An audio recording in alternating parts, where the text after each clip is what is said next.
Slamdown is sponsored by Zombie Generation and Impact Fan Nation and WWE Smack Talks.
Welcome to another live episode of Slamdown live stream.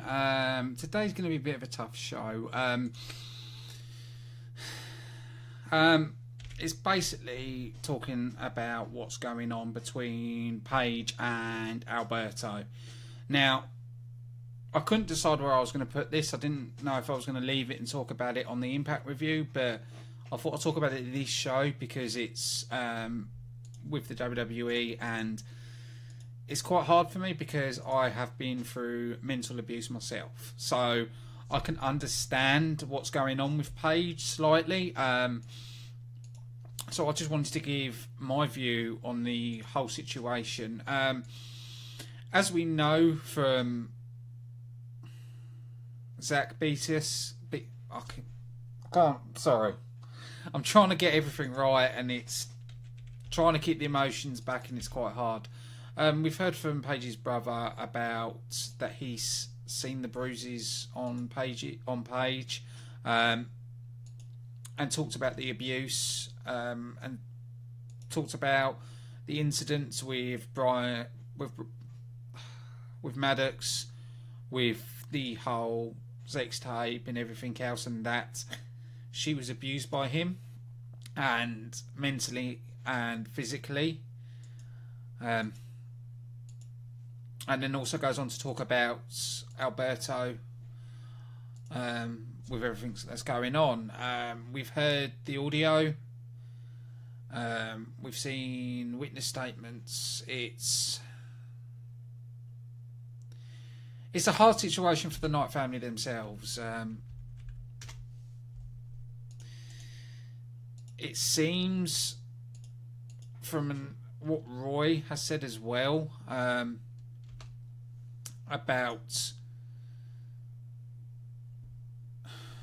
about how Alberto's trying to ruin her WWE career as well, which we knew about, making her wear a mask at ringside and stuff like that to try and avoid her having issues, but obviously he's trying to get her fired. Because if you think about it this way, if he is controlling her, he wouldn't want her to be in the WWE because then it means she'll be away from him, she'll be touring with the WWE, and it would make it difficult for them two to see each other. Which in my eyes, it's probably better that the WWE try and get her back as quick as possible to pull her away from him. Because it's never alright for a man or a woman to mentally abuse, physically abuse, or even control. It's not right. Like I said earlier, I was mentally abused by my ex. I'm not going to go into detail or mention names. So I've been in that kind of situation, and for Paige, she's probably, and I'm saying probably because I don't know her exact feelings, you know, I can't predict how she's feeling, but I can sort of empathise. She's probably, when you're in love with someone, like the saying says, love is blind, and you don't see what's right in front of you. I'm just wishing there was something that can be done. You know, I really hope the WWE can do something about this. She needs to get away from him. She needs to get help. And when I say help, I mean either counselling for all the stuff she's been through. You know, for the past and everything else. You know, because it has deeply affected her. You know, when I saw the tweet from on Paige's Twitter saying leave us alone, I didn't feel like that was from Paige if you look to her previous tweets. You know, where it says leave us alone, that's it. I don't know if she put that or if Alberto put that on her Twitter. I don't know.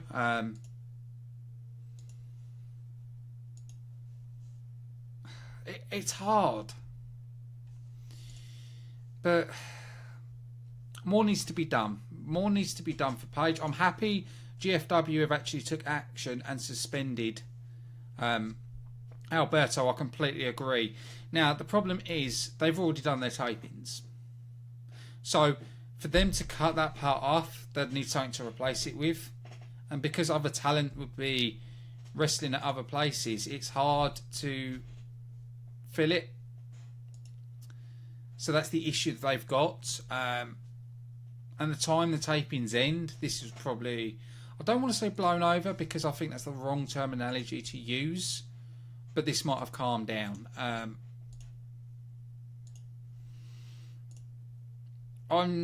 At the minute, I'm just worried about Paige.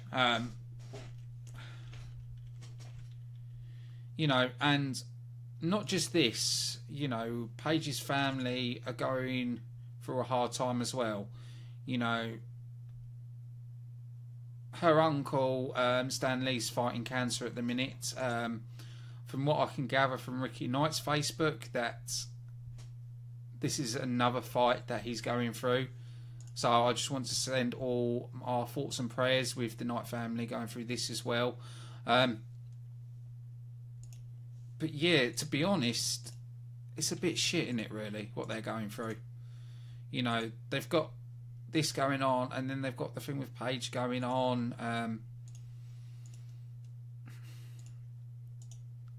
It's hard to do. It's like my family said to me, it was, you know, it was my life, and they felt that they didn't want to step in.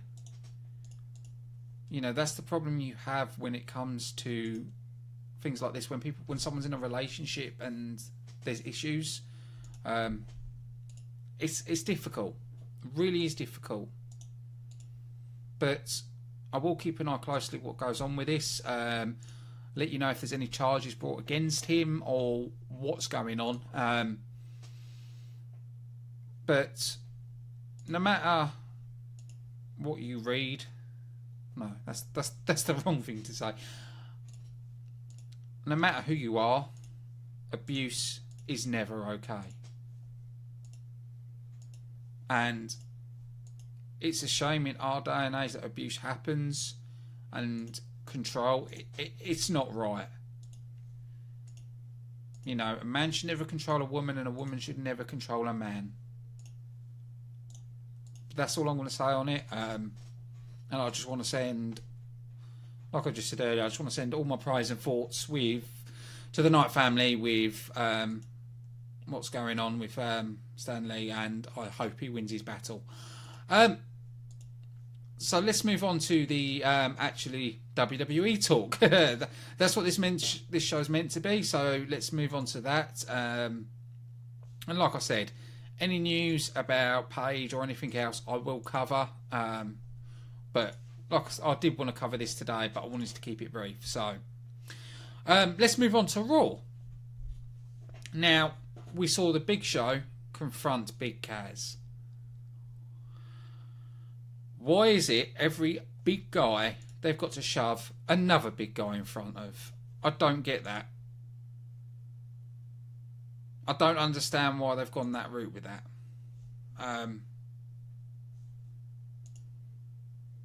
Yeah, don't get it. Don't understand why, if you're going against a big guy, why do you have to stick him against a big guy? It's, you know, there's other people on that roster that they could have put in. It is good to see Big Show because we haven't really seen much of him, but I still feel they could have used someone else. That's how I honestly feel on that. That they could have used someone else. Don't understand why they shoved Big Show. But even so, there's not really much to say on it. You know, it was just a confrontation, you know. But that's obviously going to lead up to a match. After that, we had Finn Balor taking on Samson. Now, I'm not too sure if I'm too keen on this rivalry. The reason I say I'm not keen, it feels like they're just trying to find stuff for Finn Balor to do. It's like the old story, isn't it? Creative has nothing for you. And that's what it feels like. You know, if you've got different opinions, please post in the chat. But that's how it feels to me. You know, they could have had a good opportunity with putting Finn Balor against Brock Lesnar. I'd have rather seen that match and built Joe up a bit more to go against Brock Lesnar. Because obviously, with the way they're using Joe and Brock at the minute, there's going to be another rematch at SummerSlam. But then, what are you going to do with Finn Balor? You know, after he's finished with Samson, who's he going to go on next? Are we going to see him take on The Miz? Which, highly doubt it, because we'll probably see Dean Ambrose and The Miz point 802 with the amount we've seen him. See, there's a lot of frustration with the WWE at the minute. Again, it's booking. They're badly booking again and again and again. And it's frustration because they have got such a brilliant roster. I don't get it. Another thing I'm surprised about, I'm going to quickly quote, is the Mae Young Classics. I'm surprised they haven't picked anybody up from Bellatrix. Bellatrix has got a brilliant women's division. People who are not familiar with Bellatrix, if you've heard of Shimmer, Bellatrix is the UK version of Shimmer, basically. It's run by actually Paige's mother, and no one from that roster got picked up, which I'm actually quite surprised about. But, you know. But I just felt Raw was very misplaced. Wrong matches, and yeah. It was pretty cool that we saw the Hardys came out for respecting Finn Balor. I'm sorry, but I wanted to see the club come out and him to sweep the club. Have the club go into the good guys for once.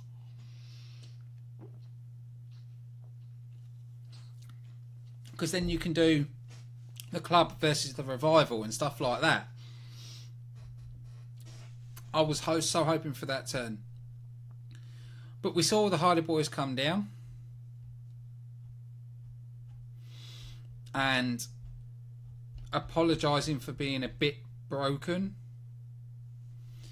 With Jeff saying maybe we should just go away. And fade away and classify ourselves as obsolete. And Matt saying we're a little broken.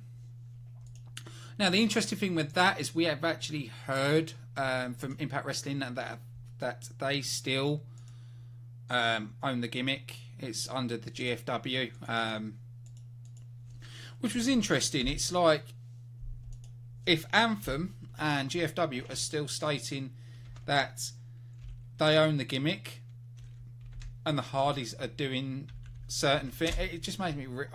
do you really own the gimmick? Yeah, because the way these Hardys are teasing it, or have they found a loophole? Pardon me. Have they found a loophole in this gimmick? Have they found a way round it so they can use the gimmick? We're going to have to wait and see. You know, like I said, we're slowly being teased with it. But is this all we're going to get? Is it going to be just slightly teased with this gimmick? I think that's a possibility. I think it's going to be more just being teased with it than it actually happening. That's what I honestly believe. But then again, like, it is just a waiting game. It's just wait and see what they do and what's going to happen. You know, we can predict it, we can hope for it, but that's all we can do. You know, we can't demand the WWE to do it. They're going to do, in their words, what's best for business. But it led on to a match of the club taking on the Hardys. And also the Hardys are coming off that big match they had at Great Balls of Fire. But we're seeing the club manage to get the victory. And next thing you know, the Revival come down and beat up on the Hardys. We haven't seen the Revival for a little while. We've seen them backstage with the whole Big Kaz thing happening, but we haven't seen them competing. We haven't seen them had a proper match on television. But, you know, with going attacking the Hardys, I think this is the next way they're going with this. So, after that we had the Mizzies, where Miz was giving the Mizzy Awards to his entourage and to Maurice, and then Dean Ambrose comes down, attacks the Miz. Now, I'd be more excited about this, but it's the same old crap. We see Seth Rollins comes down to help Dean Ambrose, which backstage Dean Ambrose says he doesn't want Seth Rollins' help. After that we had Sasha Banks and Bayley taking on Alexa Bliss and Nia Jax, where Bayley gets the bit. I'm just bored of the women's division. You know, they've hyped the women's division up, but it's not at that level. I think the women's division has got worse. Now, I know there's people out there probably disagreeing at me and going, how dare you bad talk the women's division? How dare you do. Sorry, I'm stating facts. You know, for me, the best women's division was Impact Wrestling. Wouldn't say now. Still got a long way to go, but was. Even though Sienna said hi to me on the live stream earlier today. Had to mention it. It's been my highlight of the day. But anyway, it's been... I don't think it's the actual women athletes that's the problem. I think the problem comes down to bad booking. That's what I believe the problem is with the women's division. And I've said it for a while. I believe they're being used incorrectly quite often. And I know you have to build a rivalry up as well. I've just, you know, I see more people agreeing with me with the Miz and Dean Ambrose. I'm fed up of it too. You know, they're force feeding us with this rivalry, and it's like, no, we've had enough, we're full, move on. But yeah, the women's match, nothing really interesting. We saw Goldust taking on R-Truth, where I was expecting R-Truth to get the victory in this, to build it up, but no, Goldust just beat up the Truth. And I'm going to say it, but I think the R-Truth is wasted. I believe it. I really believe that he is wasted. You know, you look back to his history when he was at, I'm going to say it again, Impact Wrestling. He had better momentum, better gimmick. You know, he didn't do the stupid Jimmy thing. He was a lot better used. One thing I've always said this. I've always said his best run was when he first started in the WWE, and then his run in Impact Wrestling. Now he's just a bit of a joke. You know, and do I really want to see him back in GFW? No. No, he's how can I say this politely? He's too old. I do think it's time for R-Truth to hang it up, retire. I've said the same about Big Show now, but then the Big Show goes and gets in the best shape of his career. So it's a bit like, I'm bollocks now. But yeah, maybe R-Truth can do a bit on the indies, but I can't really see him doing much else, to be honest. I just think he's poorly used. After that, we saw Samoa Joe confronting Brock Lesnar. And you see Roman Reigns there as well. You know, Roman Reigns did a few snide comments, acting very heelish. And I've said this before. Keep doing what you're doing with Roman Reigns. Keep him on that heel side, and he will get over. I've said that for a long time. You know, when he was in NXT and he played a heel, he played it brilliantly. So go back to that. It's what the fans want to see. Stop force feeding us with this crap and keep him heel. Keep doing what you're doing. Keep turning the heelish in him. And, you know, like I said, he's booed every show. You can't keep a good guy booed every show. Seriously. No one's buying it. Because I'm definitely not buying it. You know, keeping him heel is your better option. And I'm hoping that the trend they're going on, they stay with. And he keeps with the snide remarks. You know, like I said, the line he should be saying, this is my yard. I don't care what you fans think. You pull that line out, you'll have the fans going crazy. And I really, really, really hope that happens. Because, honestly, I believe that's probably the best for him. To go on that heel run, play that heel role, it'll probably be a lot more over. Because at the minute I'm going to be honest, he's bland. You know, he's teasing his heel. But I don't know if the WWE will go through with the complete heel move. I really hope they do. And I personally believe it'd be better for him if they go with the heel route. But it's a wait and seeing game, isn't it, really? You know, we can hope for a lot of things. If it happens, brilliant. If it doesn't, nah. But the confrontation between Samoa Joe and Brock Lesnar, I enjoyed. I do believe it'll be Brock Lesnar, Samoa Joe at SummerSlam. I know they're doing Roman Reigns against Samoa Joe, #1 contender, but I can't see them putting Roman Reigns over for this. I can't see it. You know, they've put Roman Reigns over Brock Lesnar quite a lot now. They need to move on with that. I want to see Samoa Joe, Brock Lesnar again, and I want Samoa Joe to get the victory. You know, he needs to get the victory. You know, I've said this before, Brock Lesnar is not there all the time. He's part-time. Give it someone full-time who's working their ass off. And that's what Samoa Joe's been doing in the ring. He's been working his ass off every single show. He deserves it. You know, I've never agreed with part-timers holding the belt anyway. Never agreed with it. After that, I've got to talk about cruiserweights now. We had the vanilla boring cruiserweights with Tawazaki and Alexander taking on Neville and Noam Dar.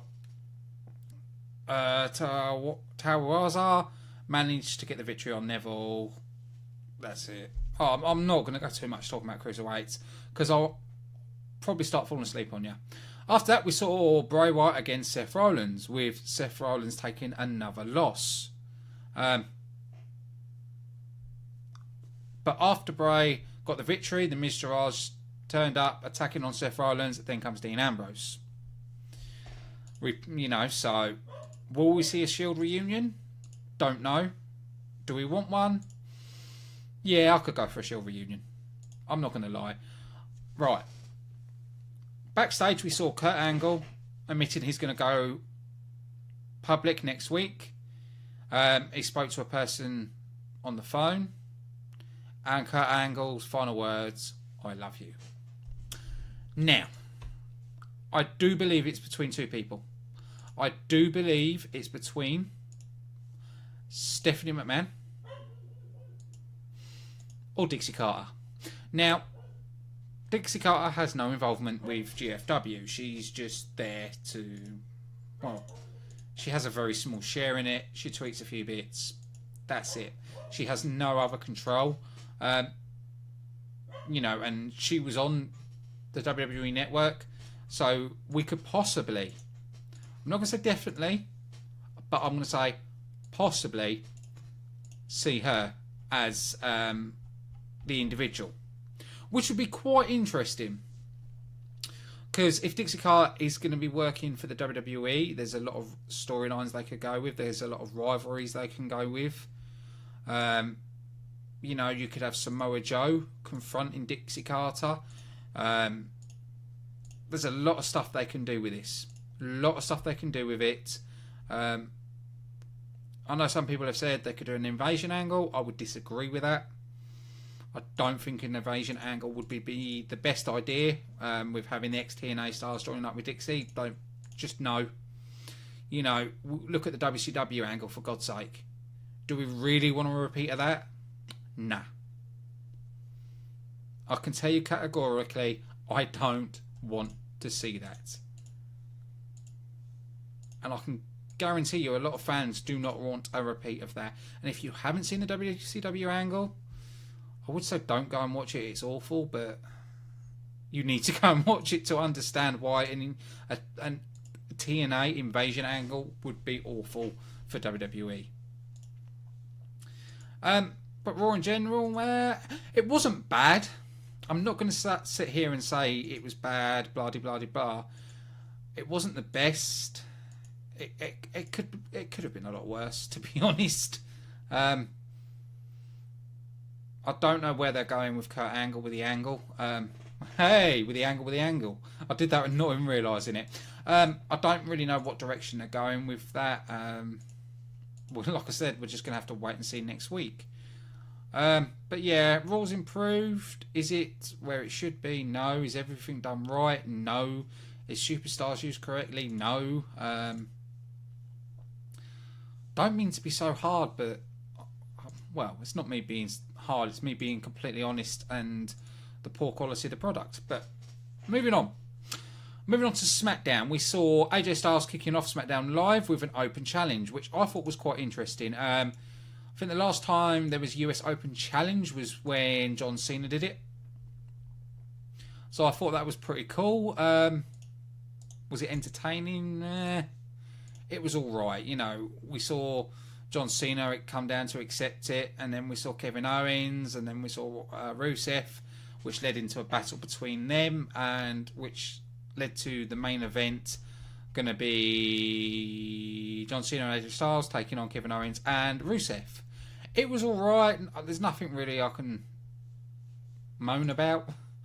The one thing I will moan about was Jinder Mahal taking on Try Dillinger. I still think they're misusing Try Dillinger. They've misused Shinsuke Nakamura. Now they're doing it with Try Dillinger. Jesus bloody Christ. I used to be sitting here and I used to praise SmackDown. I used to, be so happy with the product they were putting on SmackDown. Now they have made SmackDown the worst. They're joking about with the women's division. They're not using wrestlers correctly. They've gone and copied Raw. What a surprise. Has someone turned around and said, no, we can't have SmackDown beat Raw. Let's make SmackDown bad and make Raw look better. Because, Jesus, the WWE is awful at the minute. Great Balls of Fire was not bad. But after Great Balls of Fire, it's like, oh, for God's sake. What are you doing? Again, it's frustration. And I'm getting fed up. I'm really getting fed up of watching the WWE product. And I am coming to the point where I'm thinking about giving up on the WWE. And if I do get to that point, I will watch something else. I would either watch New Japan, What Culture Pro Wrestling, or ICW, or something like that I can review. Because I'm just getting fed up. Or I might just stop watching Raw and SmackDown and just watch NXT. Because at the minute I can't watch NXT because I haven't got the time to. So I might do that. Or if there's anybody out there that wants to host a review of Raw and SmackDown, you're welcome to come and take my place. You're welcome to come and join Slamdown and review it. I'll go and review NXT. Not a problem. Because I'm it's just frustration. I'm fed up of what the product is. It's I don't like sitting here complaining too much, but yeah.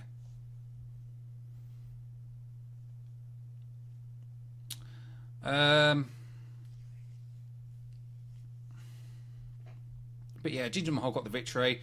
We saw Xavier Woods getting the victory over Jey Uso. The reason I'm not really reviewing these matches is because it's annoyance again. The Usos are probably the best tag team in that division. American Alpha, one of the best. But no, you're going to have a comedy bloody New Day getting the victory. Why? It annoys me. I'm an old school wrestling fan, and I think that's part of the problem because I'm old school. But yeah, we saw Shinsuke Nakamura and Baron Corbin get into a brawl before the match even started brawling, which I quite like that bit of old school there. And they will clash at Battleground, so I don't know if I'm looking forward to that because they're two different styles. Because I think Shinsuke Nakamura has been used wrongly, but we'll just have to wait and see. We saw Natalya and Tama taking on Charlotte Flair and Becky Lynch. Boring. Natalie and Tamina managed to get the victory thanks to Lorna. Distraction. Yeah, that's about it. We saw Sami Zayn backstage with Maria and Mike Kanellis. It's weird to say not being able to say Mike Bennett. Sami Zayn was on the lines of, I don't even know what I'm apologising for now. She slapped him, and then he threw a glass of flowers over the back of him. But she's still staying that sort of TNA character, where she used to go, I'm the first lady of professional wrestling, or women's wrestling. Now she's going, I'm the first lady of SmackDown, so she's kind of staying on that hill mark. But I don't know what they're doing with him. Lovesick Pup, I don't know. John Cena and AJ Styles taking on Kevin Owens and Rusev. Actually, this was a good match. AJ and John Cena worked well together in this match. I was really impressed with the back and forth. Couldn't take my eyes off this match. Do I really want to see John Cena go against AJ Styles again? No. Do I really want to see John Cena against Rusev? No. Again, bad booking. The booking's just awful, if I'm honest. Completely honest with the WWE. SmackDown and Raw was bad as each other. You know, previous weeks I've praised it. This week, meh. That's my honest opinion. And that's it. I will be back again on Monday, 3:30 PM with the Impact Wrestling Review with me and Charles. Will be back. Hopefully he's recovered from his illness, so he'll be back. So I want to say a big thank you to everybody watching, and we'll see you again Monday.